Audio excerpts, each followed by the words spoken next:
You've made it. You're running your own business and you're successful. But you're drowning in business tasks. Your to-do list always grows, and no matter how hard you work to get it back, you cannot get it to shrink. You might be asking, how can I continue to grow if I can't do everything in my business now? Do I have a time management problem? When do I hire someone to help me? Can I hire that person ongoing or just for a one-time project? Hi, I'm Melody, owner of Melody Fairy, a VA to moms in small business and a business owner for the past 8 years. And welcome to my topic, From Chaos to Clarity, When to Hire Help in Your Business. You'll learn how to manage your time, to find any time leakages. You'll learn at what point you should hire help in your business. And you'll learn what tasks you can delegate, what tasks you can keep for yourself, and what kind of help you might need to look for. Let's get started. Scenario 1. You're in your business zone. You have your time set aside and you're ready. However, as you're working, you're finding yourself starting and stopping, jumping from program to program, tab to tab, and window to window. You find yourself feeling like you're not getting anything done. Even though you've worked through many different tasks, you've never finished one. You feel unproductive and sad. It's time for a time audit. What's a time audit? A time audit is the process of writing every task you do in your business and how often you do that task and how long that task takes you. Well, how do I do a time audit? Start with a timer app. I like Toggle, not sponsored, but there are a few others I've used in the past that are like Toggle.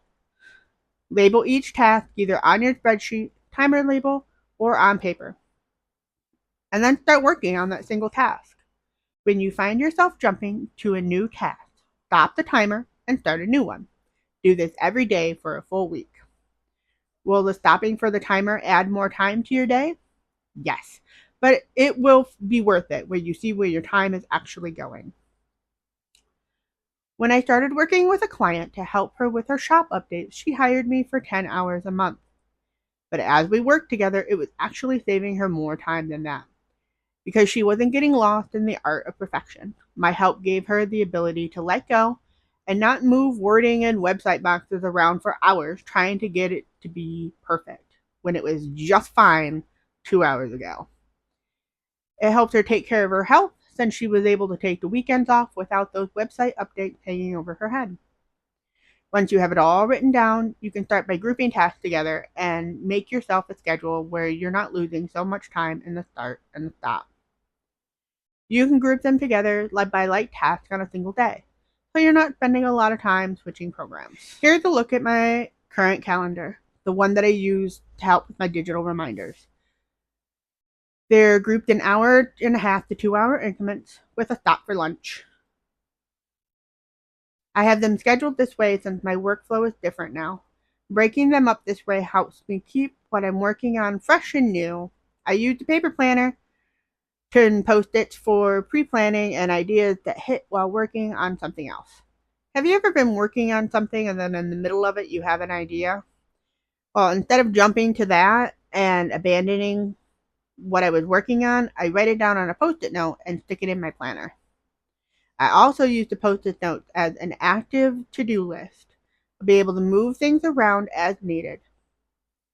And there's just something so satisfying about crumpling up those post-it notes when it's all done. Here's an example of when I did power hours in my day when I worked in my clothing business. I started with one room of the house and it got assigned a day. The kitchen on Monday because of weekend dishes, right? Then I do computer work. Monday was in Canva on this calendar, where I would work on pictures that I had taken earlier. There was editing that was needed and making posts. Then it was time to pick up the kids, and I wouldn't get back to work mode until after dinner once the kids were ready to be independently doing things. That was when there was more live work would happen.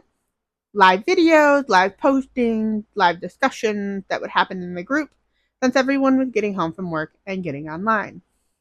So once I went to bed, I had gotten a household chore, inventory, editing on the inventory pictures, and I'd feel like I'd had a productive day. Tightening up the time leakages throughout your day, you may find that you have more time in your day to get other things done. With any time management method, give it 6 months to see how well it works for you. If it does work for you, great. Reevaluate in another 6 months. If not, then change it around. Try another time management system. If you've tried several time management systems, then maybe you don't have a time management problem. Don't be afraid to change what isn't working. Like a lot of things in life, this can change too. If I tried to work in power hours now, it just wouldn't work. I have to help my children with school now, which throws off the whole day. Like I said, I rely on a planner, post-it notes, and some digital reminders when needed. Scenario 2. You're running your successful business. Everything is doing great. You're wanting to scale and move to a new social platform, start a new newsletter, or increase your output. More marketing, more product, more everything. The problem is, you've already stretched to the max running at your current workload. There's no way, short of a mental breakdown or a full-on burnout, to do what you want to do.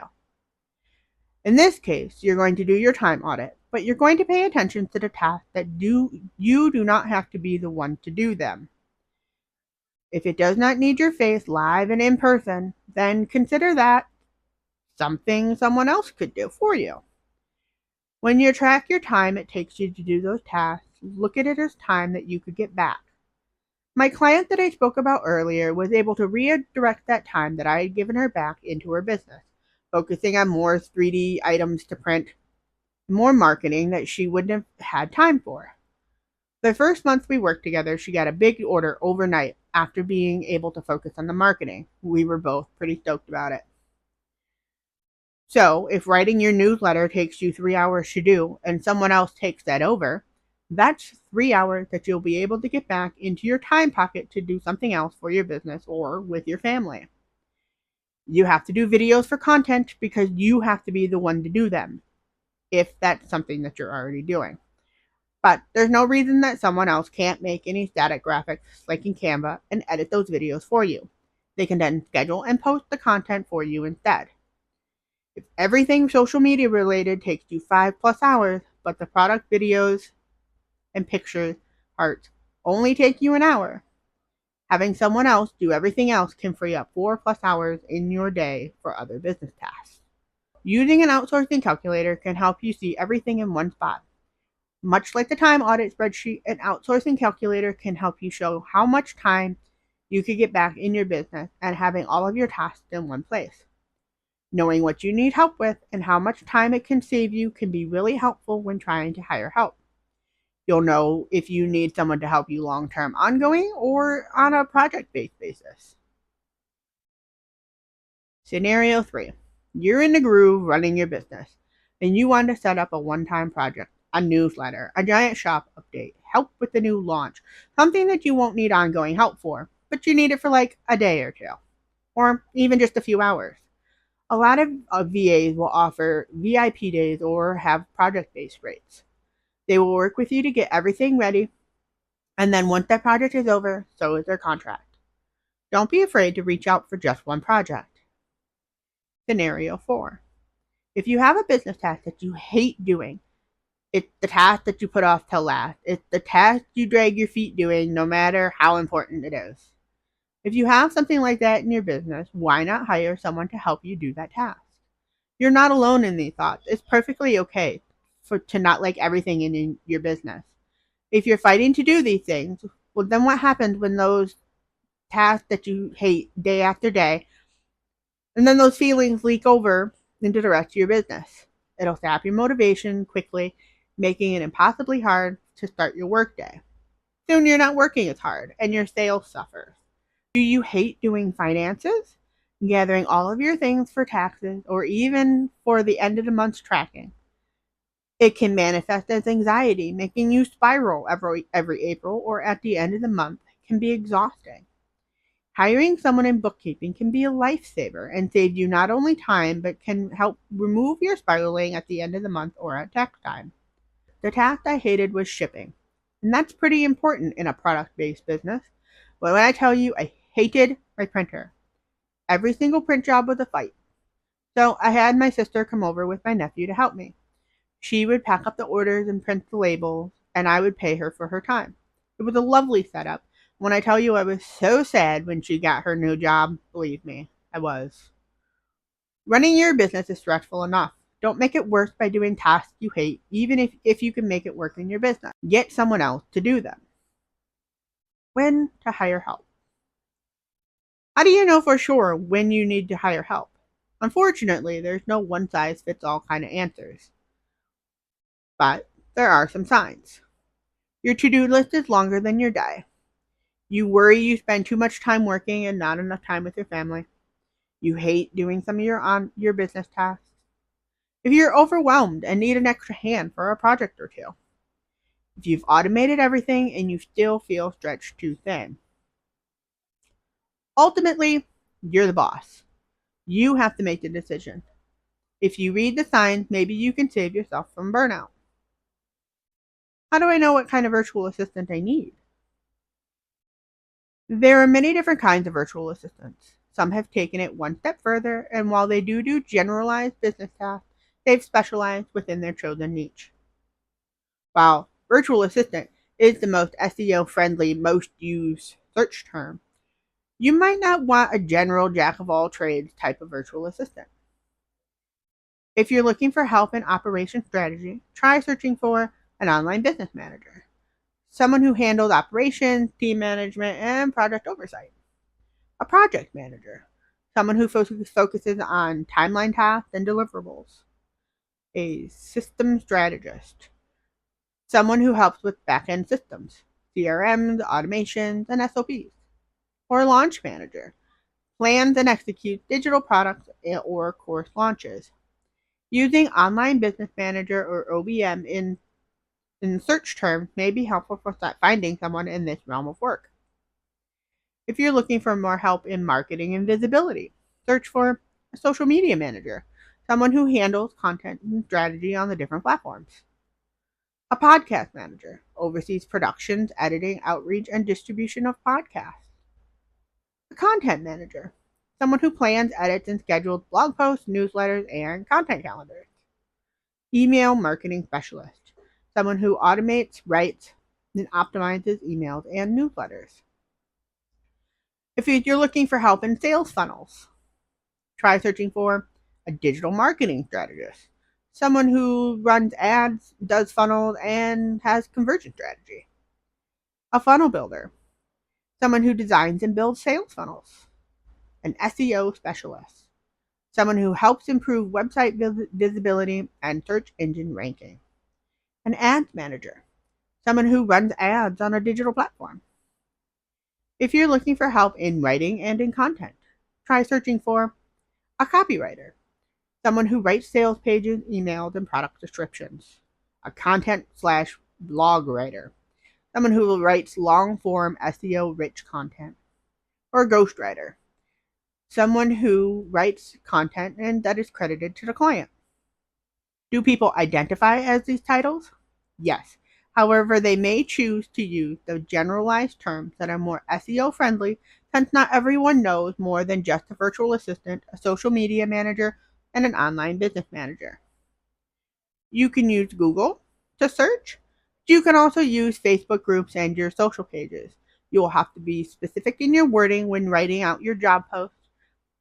And you can use one of the terms above to help signal exactly what you need help with in your business. You can also contact me as I'm a part of a few different groups that have VAs of various titles ready to help. How do you know which one you may need? Using the data you gathered in your time audit and or outsourcing calculator, you'll be able to see what you need help with. If there's a pattern in the task that you're looking to outsource, you can use the data and patterns to formulate what would fit your business needs the best. Don't be afraid to interview several people. A corporate job doesn't hire the first person that applies. They may interview several people, even if they think the first person is the best fit for the job. Take into account their prices and whether you think you need them ongoing or just for a project or two, and of course, vibes. If you're going to be working with someone on your business, your pride and joy, you may as well like the person that you're working with. But what happens if I don't hire help or wait too long? Listen, I get it. Having someone touch your business, the one thing that you've made for yourself and is dear to you as your child, is scary. But you know what else is scary? Burnout, or worse than mental health. If you don't hire help when you need and are able to, you might find yourself in full on burnout. You'll stop being able to do what you need to do in your business. Your sales and efforts will go down, and you will send you into a different type of spiral. When I find myself overwhelmed, the first thing that usually goes for me is my social media presence. That's how I do all my marketing right now. And if I'm not marketing, then I'm not taking clients, and then I'm not making money. When I ran my clothing business, I would stop selling product, which would then leave me without funds to order new products and support my family in the ways that I was. Your mental health as a person and a business owner is important and should be top priority. So while hiring help can be scary, its benefit outweighs the scary by a lot once you finally get settled. You started this for a little bit more flexibility in your life and being able to be home with your kids when needed. If you stretch yourself too thin, then your family starts to suffer as well. You don't need another thing to feel guilty about. Motherhood already gives you plenty to be guilty about. There's no need to add more. Before we go, let's take a quick self-assessment quiz to see where you are. Answer yes or no to each question and be honest with yourself. Do you regularly work nights or weekends just to catch up? Are you the bottleneck in your business? A client project tasks stall when you're not the one to do them? Do you avoid launching new offers or marketing because you don't have time to handle more? Have you missed deadlines, client messages, or important to-dos more than once this month? Is your business growth plateauing? Not because of demand, but because you can't take on anymore? Do you feel guilty when you're not working, even when you're with your family? Do you feel yourself thinking, if I could just clone myself, everything would be fine? Scoring. For 0 to 2 yes answers, you're managing well for now, but it's a good time to start documenting your system so you're ready for when things start to ramp up. 3 to 5 yes answers. You're hitting capacity. It's time to start delegating low impact tasks so you can stay in your zone. 6 to 7 yes answers. You're in the burnout zone. You need help yesterday. It's time to audit your time and get serious about hiring support. If you need a time audit or an outsourcing calendar, you can sign up at melodyfairy.com/time audit, and I will send you a copy of my spreadsheet for free. Thank you for coming to the Spark Summit, and I'll see you at the circle back later.